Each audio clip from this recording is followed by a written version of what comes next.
Now, how would I describe Red Buttons? Oscar for Sayonara. He sells a condominium in South Florida, and I'll bet you've just thought of the name, which is significant in itself. And we're going to talk about being funny, Red. You know how I would describe Red Buttons? Yeah. I'm going to quote my mother.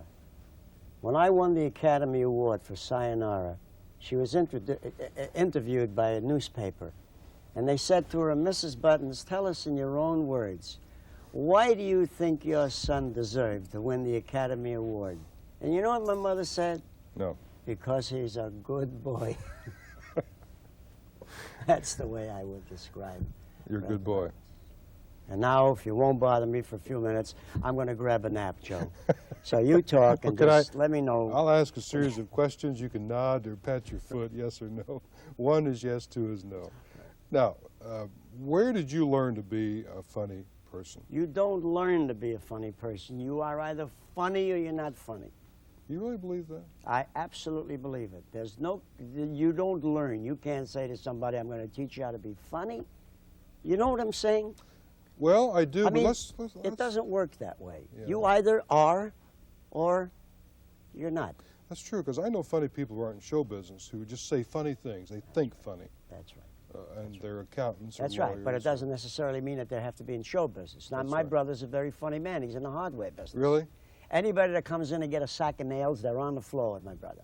But you put my brother on a stage in front of people, Okay, well, that's what, all right. Yeah. That's what I was talking about. The difference between being funny in a hardware store and being funny in front of 500 people. That's something you learn, isn't it? No, you don't even learn that. That all comes with just doing it, it becomes experience. And you can say learn. I guess that's a euphemistic term for experience. Okay, yeah. Now, when you won the Oscar for Sayonara, and I still remember the role and how impressive it was as an actor, acting.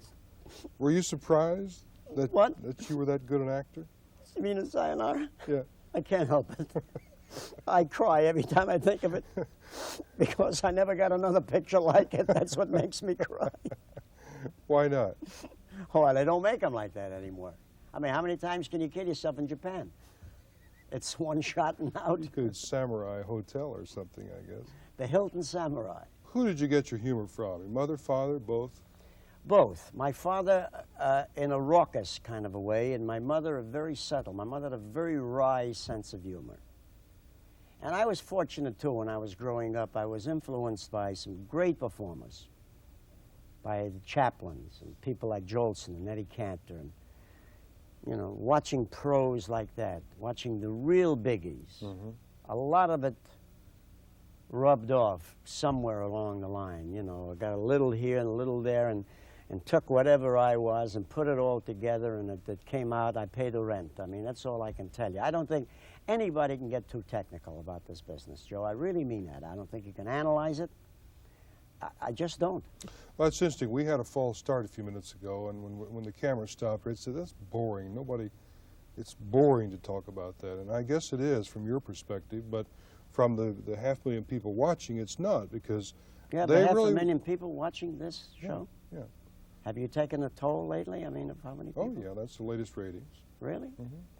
So there's a lot of people who see you professionally but never get a chance to see you I talk better about give you some yourself. good answers. I didn't know you had that kind of an audience, Joe. Oh, sure. I thought this show was block to block. I figured maybe 6,000 people top. No. We go all the way from Palm Beach to Key West.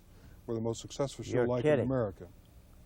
Can we start again? Because I got better stuff. I'm not giving you the good stuff. You weren't now. giving us the A stuff? Oh, okay, all right. We can. Now we start with the A material. All right. Okay.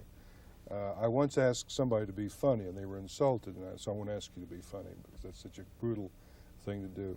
It is. And you're right. Trying to analyze humor is impossible. What makes you funny would make the next guy a bore. Absolutely. And yet I think people are fascinated to try and understand why Red Buttons is funny and why you could win an Oscar for Well, you know, dramatic you'd have role. to ask them that. You know, I'm not the best judge of that. I'm serious. Yeah, I understand. I mean, if this is a serious conversation, Trying to be. I think you'd have to ask someone else, a third person, a third eye, about why they think Red Buttons is funny, or why they think Red Buttons is not funny, or why they think he's a good actor, or why they think he's not a good actor. I mean, I think their opinion would be much more valid than mine. Well, do you think, I guess What I try to do with these interviews is to take people behind into the lives of the famous people that I talk to. Now, I know you don't sit around, I would guess, and think, I'm Red Buttons, I have an Oscar, I'm a famous person.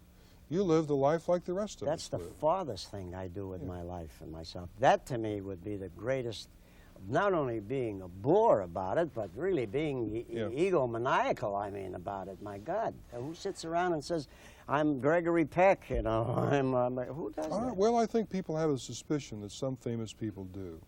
And every move they make is based on what will look best for me and my career. I haven't done that in at least 2 hours. I would say no. Okay. But you're not doing it now. No, not now. And you're wondering why I'm even asking you some of these questions. No, I'm not. But no, this is a very, I've never been interviewed like this before. I really mean that. I think I congratulate you, Joe. Usually you get a lot of very mundane questions and you wind up with a lot of plebeian answers. And I don't even know what I'm saying, but No, I understand. being I'm on this time of show, I want to show a little class, Joe. You know? Plebeian, remember that, they're common people. Well, the only reason I try and do it is because we see people in show business on a host of shows, and they end up saying very little. That's right. And I have Because they're asked very little.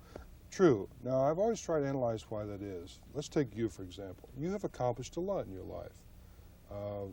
You have accomplished one thing which most people in the business spend a lifetime and don't do. You've won an Oscar for a dramatic role, which, for whatever it's worth, I Yeah, thought but you that's fine. You deserved. see, but that, to me, is not my prime accomplishment. My accomplishment, in my own eyes, is that I'm a pro. I'm a professional. I'm at the top of my craft right now. I'm at the top of my artistry. I work at it. I give it my all. Mhm. That's my accomplishment. What's your real name? Blue Zippers. Come on now. That's right, but I had to change it when I went in the show business. How would it look on a marquee? Blue Zippers opens tonight. Okay, you see, he can't get too serious with him. He won't settle for that. Well, Joe, I had to get one little laugh in here. I mean, this is shocking enough for me. Blue Zipper Buttons, thank you very much. Thank you, Joe. It's been a treat. Thank you. We'll be right back.